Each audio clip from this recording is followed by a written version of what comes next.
Arne, I'm just going to check on Jota. Is he okay to start? Because we know he was undergoing an individual session yesterday, and I'm just looking at the importance of him because 3 of his last 4 Premier League goals have taken a total of 5 points. You've got the winner against Palace, the equaliser against Fulham, the equaliser against Forest the other night as well.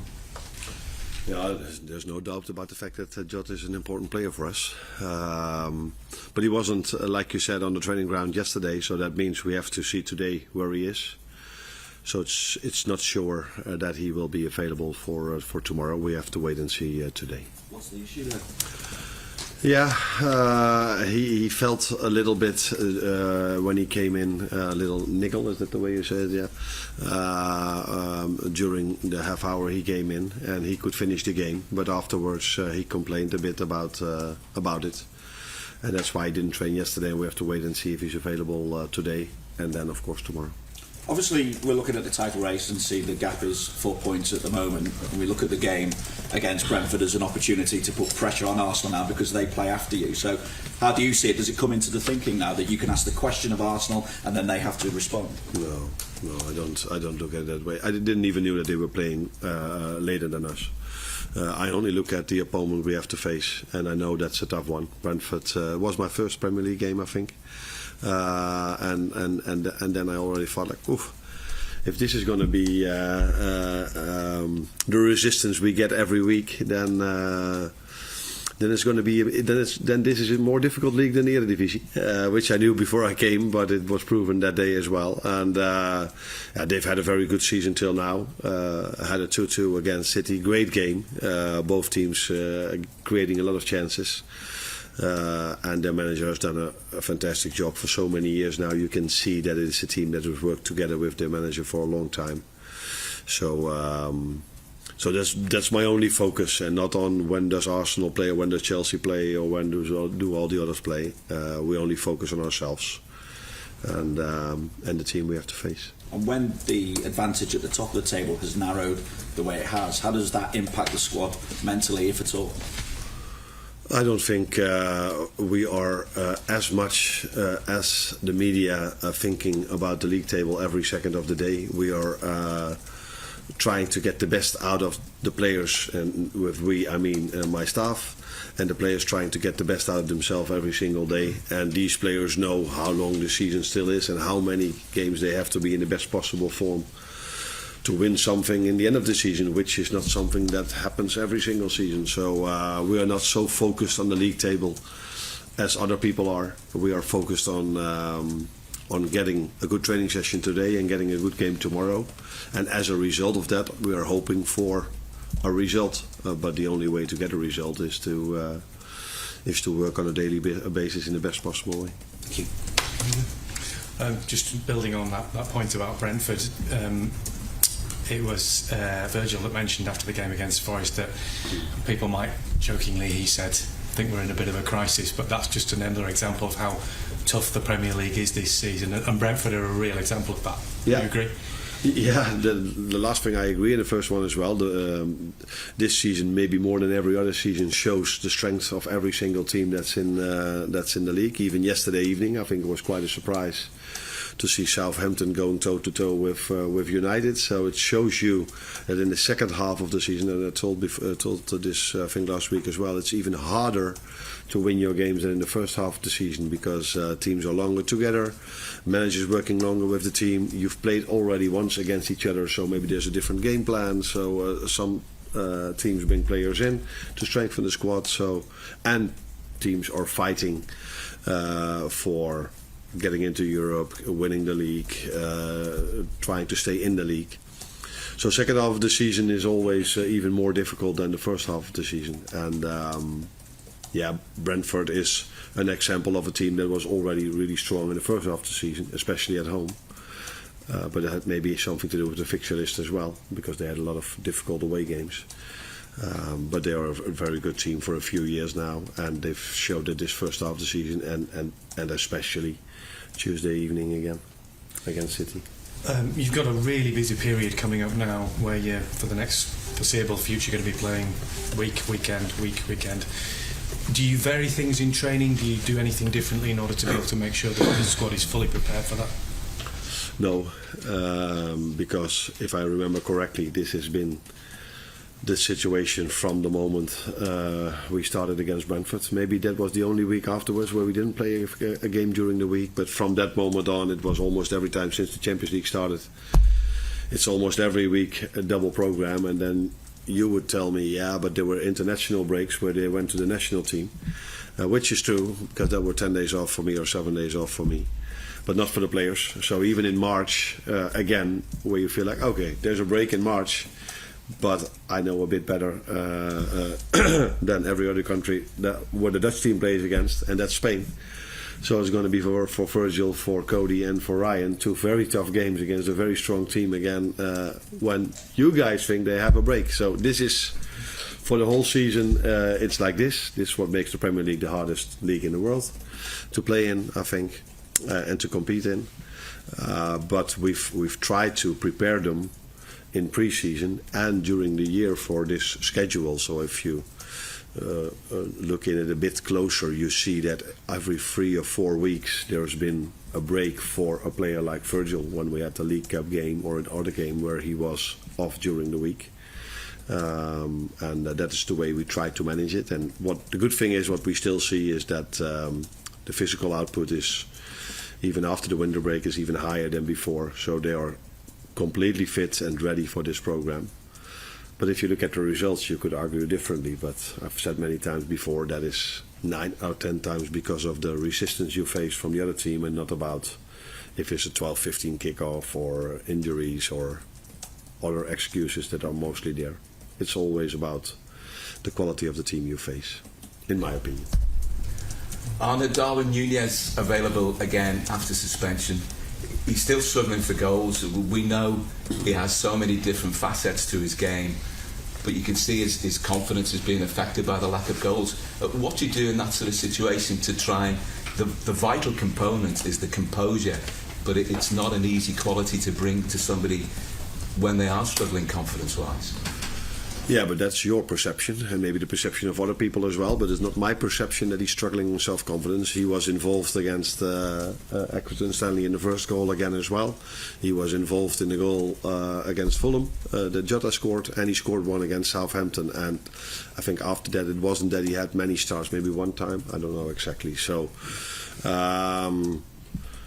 for me, it's the life of a striker. Sometimes you score, sometimes you don't, and he hasn't started every single game. So the most important thing for me is that we as a team are able to score every single game, except for the Tottenham one. I'm not sure. Maybe that was the only game we've played this season that we didn't score. Is that true? What I'm saying? Tottenham was that only because you are from Stats. So it tells me that we have so many goals in our team, and yeah, Darwin will score his goals like he did for this club already, and he will keep doing this. But I don't see him struggling that much as the way you see it, and he's still involved in goals in the last few games as well. Cody Gakpo's form on the left-hand side for the majority of the season, he's been sensational. That's meant that Luis Diaz generally has to play in a more central position, and he's been effective himself out on the left-hand side. But he's not been as effective in the recent games. Is it sometimes a struggle to try and shoehorn all these different sort of talents into your starting lineup? I do agree with your perception that Cody is in a very good place. So sometimes we agree. Lucio has done really well as a 9, and even in West Ham just before the winter break, that was a performance of us as a team, but from him as a 9 also very good. And then afterwards he played there in 3 more games, I think. United, Tottenham, and last one against Forest. in all games we've created many chances as a team, and that's the most important thing. I'm happy with how he does, as if we play him as a left winger, and happy how he plays when we play him as a 9. And it's the same like Darwin. He scored many goals already as a 9. He scored many goals as an 11 as well. And sometimes it's the right winger, Mo, who scores. Mo, you haven't talked about him yet, but the last 3 games he only scored a penalty. So yeah, it is We can continue talking about every single player of us, about the goals they score, but in general we score a lot of goals, and we create a lot of chances. That's the most important thing. Hi, Arne. You've kept one clean sheet in the last 7 league games. How much of a concern is that? We haven't. You have. You've kept one clean sheet. Yeah, not as much as we did before. I wouldn't say it's a concern, but it's also not what we want, because it was one of our strengths also in the beginning of the season that we kept a lot of clean sheets. But it's every time the same what I'm saying now. So we've talked about the strikers or the attackers sometimes having a bit of difficulties to score. I think if I look at the amount of chances we give away in the last 7 games, and I look at this, how many chances we gave away in all the games before, I don't see many difference. The only difference is that the team we are facing at the moment, so Forest, for example, they had one serious shot on target, and that was a goal. Where that is not normal in football, and this has happened to us. United had maybe 3 good chances against us, scored 2. Tottenham had hardly any chance except for the one when Ali lost the ball, and the one chance there in the end they scored. So that is like with strikers, sometimes a phase in the season where you hardly concede anything, but still they score. I've said already, Crystal Palace away, that we beat 1-0 10 minutes before the end. They went on a 1v1 against Leeds, which was a bigger chance maybe than some goals we've conceded recently. So that is also, sometimes you're a bit lucky that and sometimes your goalkeeper makes a great save. But like the amount of chances we create, we hardly concede a chance, and that has been the same for the whole season. But when it comes to collecting points, I also see a bit of a difference at the moment compared to the beginning of the season. Well,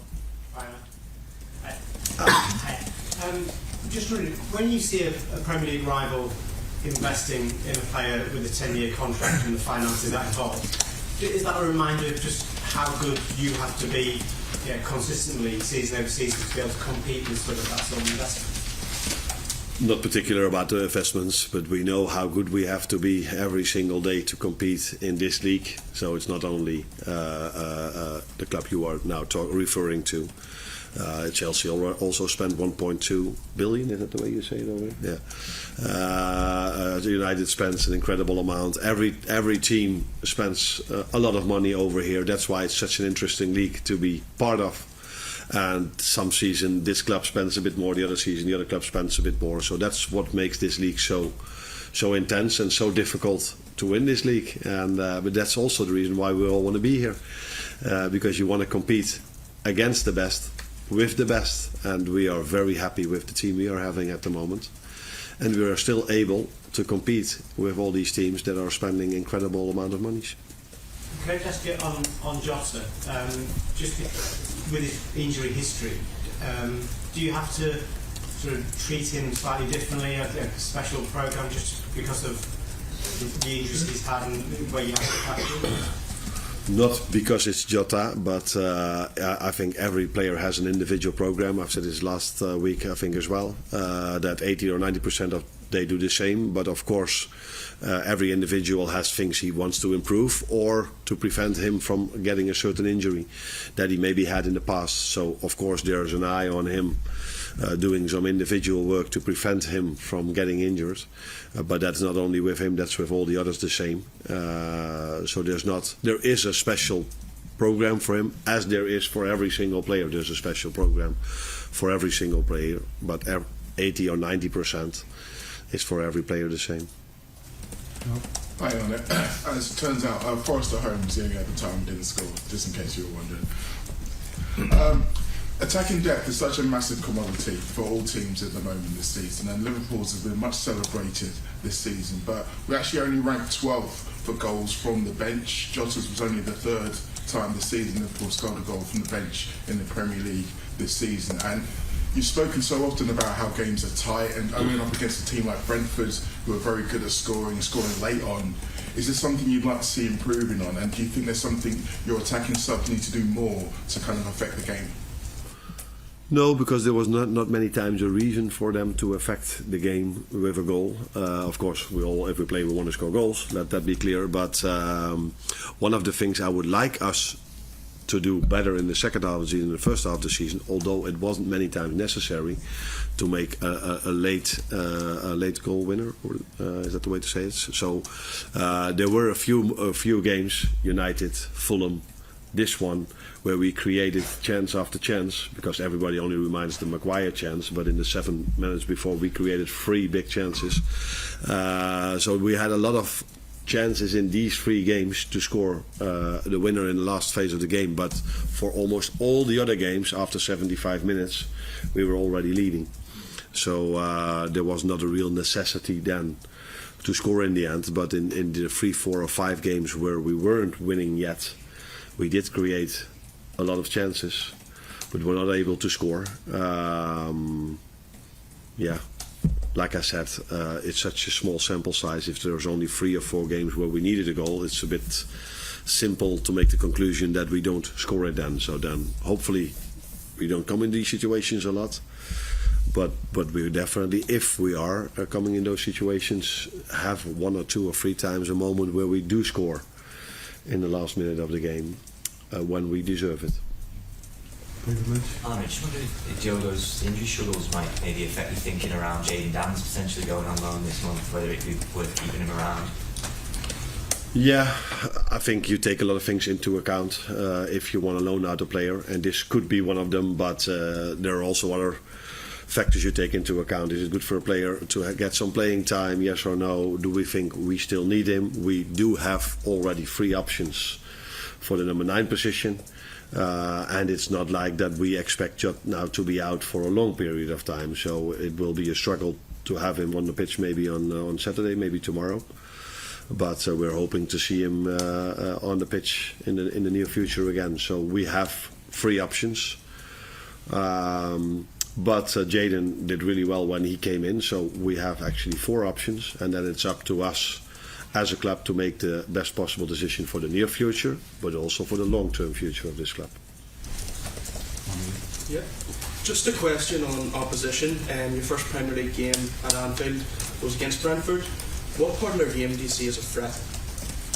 A lot of they are. So some teams you play, they have 1 or 2 big strengths, and they play from this strength completely. So it's either they play the long ball, second ball, and they play counter-attack. But there are also teams that can do a lot of things really well. And I think this is an example of for Brentford. They play a high press man-v-man. They go to a very low block if necessary with the whole team.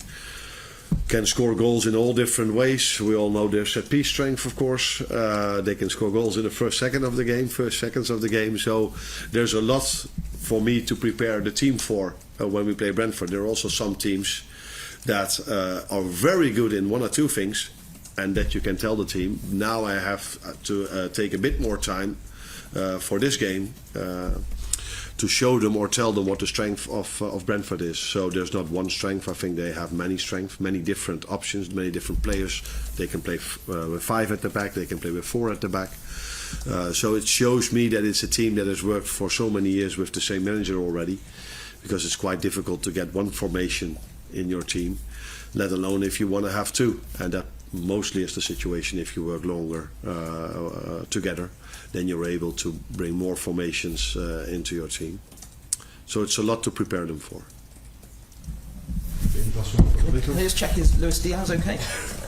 I assume he is, yeah. Yeah, yesterday he wasn't out because he had I think it was a bit of a sore throat. But I assume he will be training with us today. But I still have to hear this, but we're expecting him to train with us today.